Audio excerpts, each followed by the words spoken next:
Hey, Samuel, Leeds here, and today we're going to be talking about the power of personal branding in property so people know who you are. So I thought no better person to bring on than my good friend and YouTube viral king, Mr. David Walsh. Welcome to the show, buddy. Thank you very much. Pleasure to be here. So we want to talk a bit about personal branding. Yeah. You know about property. Yeah. You've done my crash courses Yeah. and stuff like that. You're also very much into branding. You've got quite a popular YouTube show yourself. Yeah. What do you think? Do you think that as a property investor, being branded and people knowing who you are is important, and if so, why? 100,000,000%. Because if people know you, then ahead of time, when you go into estate agents or you call people up and they already know you, you are already getting over that hurdle of people getting to know you. Yeah. So that can save a day, that can save a week, that can save a month or a year worth of. But is it? I'm going to play devil's advocate now a little bit. Go ahead. Is it really worth the effort of trying to become well known and trying to get branded and putting yourself out there on YouTube and all that, just to have a very slight edge that when you go into estate agents, they might happen to know who you are? Is it worth the hard work? But you're not going to have a slight edge. Over like short term, yeah, it's going to be maybe not so much. But long term, if you're looking at your business, which you should be, over the next 5, 10, 20, 40 years, Yeah. if you are well known in your marketplace, people are going to be queuing up. The people are going to come to you to do business with you. Yeah. It's not just a case when you walk into an estate agent, you'll end up with estate agents calling you going, hey, we know what you're looking for. We have it. Are you interested? That saves you time, money, staff, all of those things. No, I mean, I agree with you, obviously, because I'm just trying to think from the viewer. Yeah. Maybe they're thinking, really? I mean, from it was your idea pretty much for me to have a YouTube channel, and you really helped grow my YouTube channel. You came up with the idea as Winners Wednesday. Winners on a Wednesday, and the reason for that is because we wanted to give people an opportunity to be able to come on my channel Exactly. to brand themselves. Yeah. I guess it doesn't have to be that. How hard does it have to be to get branded? I mean, I spend a lot of time doing YouTube videos, running events, and it gives me a massive advantage. Like even when I bought the castle last year, being well known made that happen for two reasons. Reason number one, because it helped a lot in the auction, because the actual buyer of the castle pulled out, and they were like, oh man, well, Samuel Leeds was at the auction, let's call... I was in their mind because they knew who I was. Yeah. And they wanted me to buy it. Yeah. They wanted me to buy the castle because of the history and stuff, and they knew that I'd do a good job because they know me. Yeah. Number two is in raising funds for the castle, we raised funds like that. Because our bridging fell through, but because I'm branded, and because I have a channel, because I'm on BBC News, because I can raise money no problem. Because people know that I have a reputation, and when you have a reputation, you do not want to dent that. Yeah. So you cannot just go and mess people around and whatever, because you're going to damage your reputation. Exactly. So I know that, but I mean, what advice would you give to someone? Before we even get there, what would you say to someone that was not as out there? They weren't necessarily as articulate as you or myself. Yeah. Ironic, because I'm a Brummie and you're an Irish guy. But what would you? Some people don't like being on video. Yeah. It's amazing how many people don't like being on video, don't like being on camera. What would you say to them? Is it still possible for them to build a brand? Absolutely, and whether you end up on video or not is irrespective, because it's how you present yourself to the public, and that's really what you're doing. On a video, you're presenting yourself to the people in the public, but you're not in front of them. Physically in front of them. Yeah. You are, say, on a YouTube video or stuff like that. Like you're in front of 1 million people on your viral video. Yeah. It would take you a good year, maybe 2, to get in front of 1 million people realistically. Yeah. But the branding has helped with that. Going back to the question is, the branding is going to, what you can do is brand yourself in a number of ways. How you present yourself, the clothes that you wear, how you do business, who you do business with. You have a lot of female entrepreneurs who want to work with females. That's their branding. You have people in different religious communities who want to help those people, or there's people who want to help people who are less privileged than they are. Yeah. That's all part of your branding. Because the thing is, there's a lot of good people. I see a lot of good people. They're good at what they do. They're good property investors, or they're good mortgage brokers. Yeah. But the thing is, no one knows who they are. Exactly. And if no one knows who you are, then you're not going to make any money. Yeah. Because no one's going to know to call you. No one's going to want to do business with you, do joint ventures with you, buy deals from you, sell deals to you. No one knows who you are. Yeah. So Something really interesting I find is when people come through the crash course and they end up, becoming successful, whether that be through the academy or through the crash course or whatever. Sometimes, if they're really successful, they will want to speak, even just for 20 seconds, on my stage. Of course they do. At the crash course, because they know if they have a photograph of them on stage in front of 1,000 people, even if it's 10 seconds, no one will know that it was 10 seconds, because when they put that on Facebook, on social media, and people see a picture of them with 1,000 investors, people will think, I can trust them. Exactly. If they had the authority to be on stage in front of 1,000 people, and 1,000 people listened, I better listen to them. Exactly. Do you know what I mean? Exactly. So suddenly what happens is, and although it might scare the living daylights out of some people to go on stage in front of 1,000 people, if you go on stage in front of 1,000 people, 10 seconds, your brand has changed forever. Done. Your life has changed forever. Some of our students are coming on Winners Wednesday. Winners on a Wednesday. I keep getting picked up by that. Winners on a Wednesday. And there'll be interviews. And we'll discuss their story, which was your idea. Why did you come up with the idea of Winners on a Wednesday? Well, you wanted to be able to give back to your students who've come on the crash course, who've gone through your other courses, and obviously been successful. Because it's one thing where you're telling people how to do X, Y, Z, how to invest in properties, how to get a HMO, how to do this. It's another thing when somebody's taken that learning, applied it to their own life, to their own business, and come out the other side successful. Because if you have 1,000 people tell you the exact same thing, but they say it in a different way, one of those is going to click with you. Then they're going to go, yep, I need to get on Samuel's course, I need to learn what they've learned, and I need to be able to become financially free just like they are. And also, it's like a win-win, because not only is the person coming on the channel being branded well, and again, like, some of our students, they're successful, they're financially free, but their families don't even know or care. And their families are just like, he's dabbling with property. No, he's not dabbling. He's killing it. But the family don't realise. But then they come on Winners on a Wednesday, and then they'll send that to their family or put it on Facebook, and their family will see it and be thinking, geez, like 20,000 views. And they'll watch it, and then it will suddenly they'll see that person, their family member, in a whole new light. Jesus says. In the Bible, he says that a prophet has no honor in his hometown. Exactly.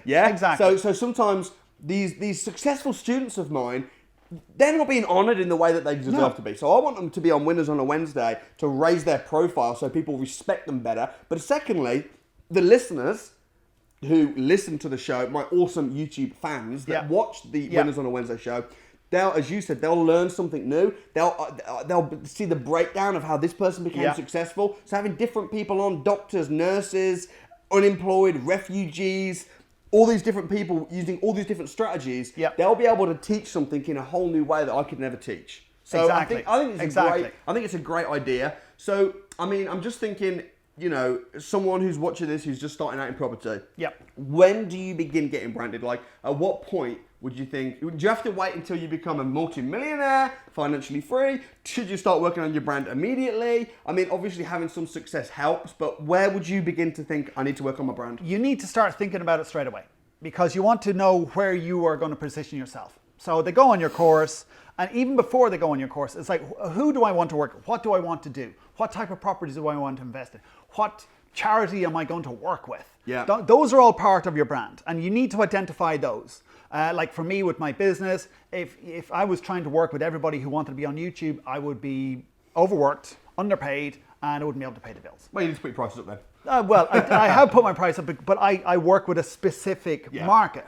I work with authors, experts, and business owners who want to position themselves very clearly in the market, who have a business. How have you got, because I know you've got some very, very high-profile clients, like myself. But you've got some really high-profile clients. And your YouTube channel as well is pretty big, right? You've got lots and lots of views, over 100,000 subscribers. Is that right? Yeah. So how did you manage to grow your brand? How did you start out with your own personal brand? Because I know property is not particularly your thing. No, well, again, I started out, my very first video is, I'm going to talk about how to YouTube. So basically how to grow your channel, how to get subscribers, how to keep using on your YouTube videos. But what right did you have to teach people how to do YouTube when it was your first friggin' YouTube video? Because would that not be like someone trying to teach property when they haven't even done one deal?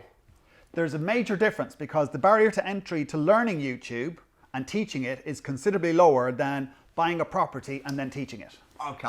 Okay. So, yeah, in property, yes, you can read a book and you can start teaching it, but you don't have any proof behind you. And you need proof. You need proof. Whereas you you're definitely saying need proof. how to upload a video is quite basic. Yeah.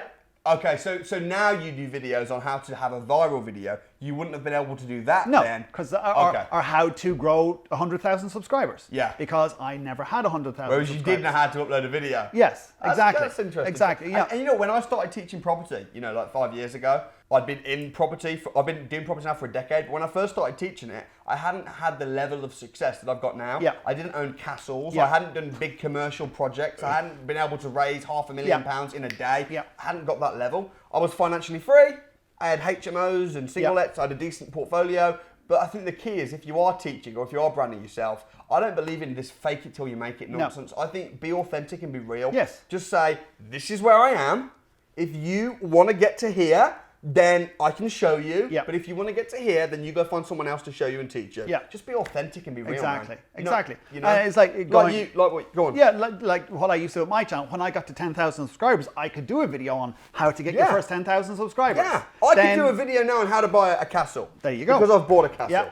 But, I think some people get mixed up between branding themselves and then trying to claim to be something they're not. Yeah. And I see it in the property. It's fake branding. I see it in the property space. People going on, trying to teach how to do a rent to rent or how to do and I'm not trying to knock anybody and I encourage everybody. Yeah. But I mean, come on, in order to teach, you need to have some level of success. Yes. You need to have been doing it for some. Yeah, and there's so many people, like even in the personal development space, who are trying to teach people how to be millionaires and and they've got two pennies to rub together themselves. How many coaches are there? Bajillions. So many coaches and what have they done? So I think the key is, be authentic and be real. There's nothing wrong with being a coach if you're not a millionaire, as long as you're not teaching people how to be a millionaire. Yeah, if you just say, hey, I can teach you how to get a job that pays 100 grand a year, great, because they've done that. Done. So I think that's really important. So, I mean, talk a little bit about the benefits. Yeah. Because I want people to really aspire to be a Winners on a Wednesday. Yeah. I want people to aspire to be that because I know that when you become a Winners on a Wednesday, there's a certain level of you've kind of made it to some extent. Yes. We'll take people on the show, not necessarily who are, definitely not millionaires. We'll take people on the show who are financially free, people on the show who are making decent money in property, just people who are a success, who've got a story to share. And sometimes I ask people, because I have to have a Winner Wednesday every week. You know that? Yeah. Every Wednesday. In order to have someone on the show once a week, I need to make 2 people financially free. Yeah. Because 50% of people point blank refuse to come on the show. Exactly. And I think they are frigging idiots. Because why would you not come on the show to talk about your success? Oh, I'm camera shy. Well, you're an idiot then. You are stupid. What? If you've done a deal or you've become financially free, to keep that a secret is so moronic. To come and share on Winners Wednesday and have 10,000, 20,000 people. Yeah. I mean, now we've got 50,000 subs? 50,000 By the way, subscribers. just off the record now, 50,000 subs, man. Super grateful from the bottom of my heart, to everyone that subscribed. Like, I would never have imagined. So thank you for watching this, for being a subscriber. And thanks for your help, obviously. But I think it's so stupid because if you share that, you're positioning yourself as an authority. And then people are going to be much more likely to trust you, to do business with you. Yeah. To be asked to speak on stage for 2 minutes in front of 1,000 people is going to change your life. Yeah. To come on the show, like, why would people say no? I just don't get that. Who knows? Who knows? But if you're interested in growing your business, obviously that is like fast track to get more success. Some of them disappear. They become financially free and then they disappear. I'm like, I can't get hold of them now. Now they're just financially free. They're cool. They've quit their job. They just play golf and travel to the Bahamas. I'm thinking, if that's your level of success, if you want to just become financially free, just to then quit your job and go and disappear and live in the sunshine and never contact anyone ever again, like, to me, that's sad. I think. I mean, you might. Well, horses for courses. No, I think become financially free, but then become even more wealthy and more successful, and then show people and teach people and inspire people and give of your money and give of your time and be the best person you can possibly be on the planet. That's what I think. Yeah, absolutely. I totally agree with you, but I can look at it from the other side is If they don't do it, then that leaves it open for us to do it for them. Yeah, but I think, I'd rather be in an army than on an island. So, okay, if someone was asked to be on Winners Wednesday, Yes. let's say someone comes to my crash course, Yep. to do some training, they get themselves 3 or 4 deals, they're Yep. making some money, Yep. and then they get approached and say, hey, come on Winners Wednesday. Yep. What advice would you give them to give the best interview they can give? I would say just be themselves. Okay, be the best version of themselves, because we have multiple versions of ourselves. We don't want the slob who sits on the sofa on a Saturday afternoon, just eating crisps and drinking beer. You don't want that person to show up. You want the professional person to show up with a personality. Yeah. Your personality comes out in abundance. Yeah. We're not short of personality there. We don't have to coach you on that. Where some people are going to be a bit quiet, but once they get talking about something they're passionate about, that's when you'll see just a metamorphosis of that person. If what they're doing is, I would say, what's their why to do what they've done? Yeah. Find that out, because that's where their passion is, whether it is their family, their kids, whether it is, their parents or something like that, or just they want to make a difference in the world, help homeless people or, people less fortunate. Yeah. Just think of the why, because that emotion and that passion will come across, and that will get them over any problems they have being camera shy. Because coaching people to be on camera it's a difficult thing, but what they fail to realize the why that they're doing it. And if their why isn't big enough, then they're not going to be good on camera. Simple as. Whereas if you can be like, I spent 10, 15 years behind the camera until I said, right, I've got to do this YouTube thing. I've got to get good on camera. My first video was absolutely rubbish. The lighting was crap. The video was the audio was probably the best part of it. The content was good. I brought the best knowledge that I had at the time to the video. Yeah. And then I kept increasing it. Then I increased the quality over time as well. For people who, if they are camera shy, think of the people you can affect, the people you can help, your family, all of those people, and just share the knowledge and your experience of working with you and the success they've had working with you to help other people. Because they've probably seen 1 or 2 videos on Winners on a Wednesday that has inspired them. Let them be the inspiration to other people. Yeah, that's so true, because you are doing that. You're giving a gift of yourself. Yeah. And to try and to hold that back, you're actually robbing people of your inspiration. I was just going to say, you're selfish for not wanting to help other people. Yeah, potentially. I mean, I know people have got that. I make it really easy for people. Ask them nice questions. Yeah. It's never recorded live, so we can always edit bits out if you fluff up, you can re-record. Yeah, exactly. But really important. So just before we kind of wrap up, then, so we've established that it's really important to be branded. Yes. Because people know who you are, they're more likely to trust. People do business with those they know, like, and trust. Yeah. And you can build that trust by meeting lots of people one-on-one. Yeah. Or by being on camera or on stage and building it one-on-many. Yeah. Or getting onto a platform like yours where there's 50,000 plus subscribers now, depending on when you're watching this. Yeah. It could be 100,000 by the time you're watching this. You have that platform where you can get in front of those eyeballs. And if you are working in a specific market, working with specific people, doing specific stuff, chances are that those people who are to your target market are watching the video too. Yeah, exactly. And that means business is coming to you. And when people come on Winners Wednesday, they get absolutely bombarded, of course on social media. Yeah. People saying, I want to joint venture with you. Can we do this? If they're a deal sourcer, we want to buy deals off you. Yeah. They get bombarded, which is fantastic. Some of them even end up in the press. We've had people, because we have journalists in our offices, and some of the stories are so good that our journalists are like, we want to do a story on that. So it's really quite incredible. So what, just to kind of wrap up then, so what advice would you give to someone then that is sold on the idea, they want to be successful, they want to be branded? Yeah. What do they do now? Well, if they haven't gone through your course, obviously do that. Obviously. Then, as I said before, just pick what you want, who you want to work with.